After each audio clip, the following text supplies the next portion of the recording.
Greetings, Android users. This is Reverend Kyle, your Minister of Mobile Devices.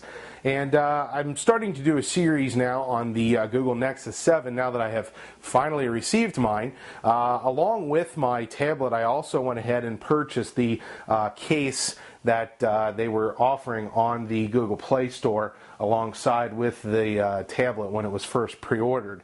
Now, I was a little hesitant to buy it because it is a $20 case, and I was afraid that buying the case would possibly hinder my ability to get my tablet on time.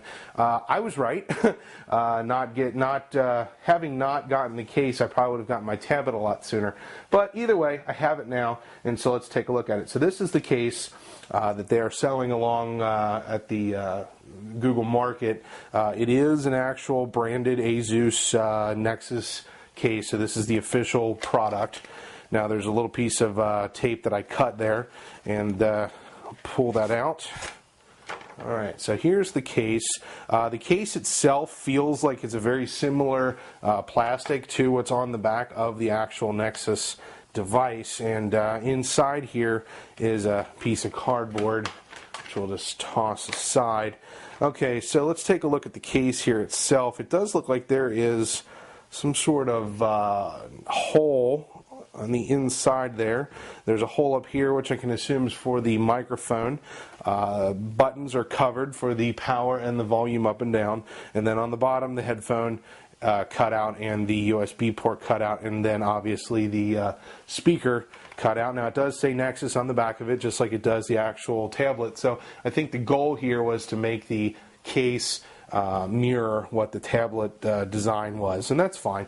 So let's take a look at how it fits in. It is a kind of snaps around the edges here, and what we end up with is a very tight fit. It's got a little bit of a looseness on the bottom down where the notches are, but that's to be expected. The cover itself has like a second layer of rubber that fits like a notch inside where the tablet sits. Now, I've had cases like this for other tablets, and I have one for the HP touchpad as well. And the actual idea of just like a flap itself, I've seen better. This case, in my opinion, is not a $20 case. I probably would have paid $9.99 for it.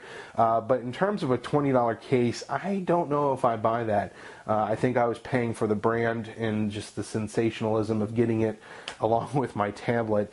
I'm not exactly thrilled to death with the way it stays on. It does seem to be a little flimsy. I know I'm using gravity as my case here, but it just doesn't go well for me. This right here is a very thick piece of plastic, and even when I fold it back, when you fold it back, you've got this nice little layer here that seems to be a little aggravating. I'm not exactly sure if that notch is supposed to be there or not, that hole. In terms of flimsiness, it is very rubbery. I mean, obviously it's going to be, and I don't know, it might work its way in over time. It might actually kind of become a little bit more in tune with the tablet itself. Looking at the notches themselves, it doesn't look like there's going to be a whole lot of problem here in terms of plugging in the USB cord. I can see how some headphone jacks might have an issue there, just because that notch might not be big enough to accommodate some of those really big items there. The knockout for the speaker seems to be appropriate considering the speaker is so small. It's not that big of a deal. Weight-wise, it's a very lightweight. It doesn't add a lot of weight to it. So, I'm going to use it. Obviously, I bought it, so I'm going to use it. But it's just, I'll probably end up getting something else down the road. Just because of the simple fact that I know there's going to be a lot of developing items out here later on for the Google Nexus 7 tablet. So we'll take a look and see what they have down the road. So I hope this helps you decide whether or not to actually get this case. Like I said, it's a $10 case. I wouldn't give it $20. And just to show you, to get it back out, it just pops out there. And so there we have it. Okay, well, this has been Reverend Kyle.